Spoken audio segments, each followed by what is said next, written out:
So the North Koreans inviting a small group of foreign journalists to witness a destruction of its primary nuclear test site. Military analysts like General Jack Keane remain skeptical. Given a widely held view that this nuclear test site collapsed as a result of the last major nuclear test that they conducted back in December, that it's probably a PR stunt, because therefore the site's not usable anyway, and they're trying to advertise it that they are dismantling this nuclear test site as a goodwill gesture to demonstrate that they are serious about denuclearization. Dennis Wilder is a professor of Asian Studies at Georgetown University and former senior director for East Asian Affairs at the National Security Council. Dennis, I'm glad you're here today. You're the perfect guest on the perfect day to talk about it.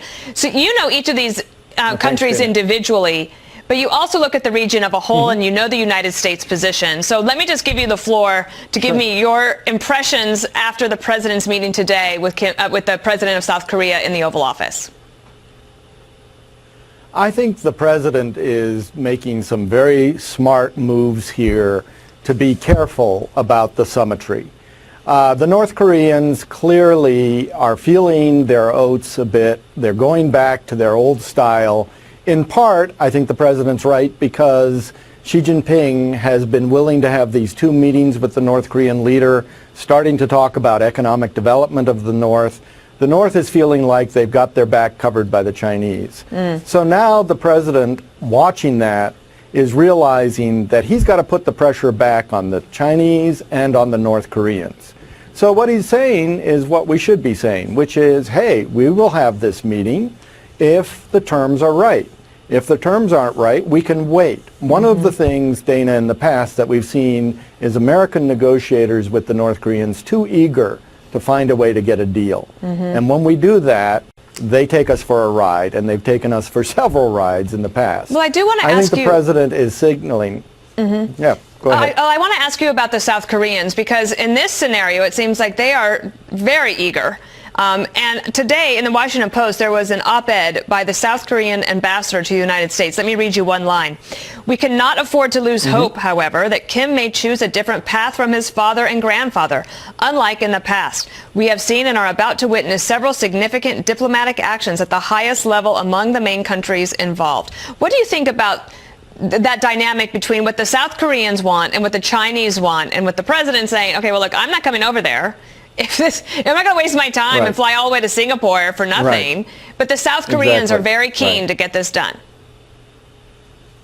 Well, I was actually glad that the North Koreans, if you will, popped the bubble of the South Koreans a little bit by refusing to have these meetings and by refusing to have the South Korean reporters go to the test site. I think South Korea was getting way out on its skis on this and way too believing that there is a change in North Korea. Now, I do think Kim 3.0 is different than Kim 2.0 and 1.0. He did study in Switzerland. He is internet savvy.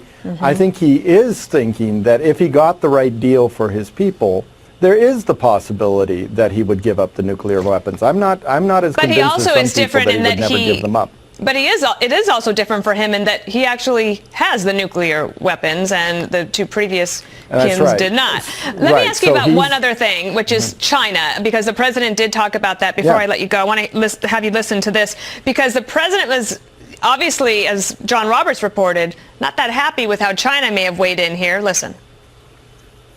No, not really. I think that they're a start, but we need something. Look, China has been, I really call it a dereliction of duties, to take advantage of us on trade the way we've been taken advantage of. So China, as an example, has made a fortune.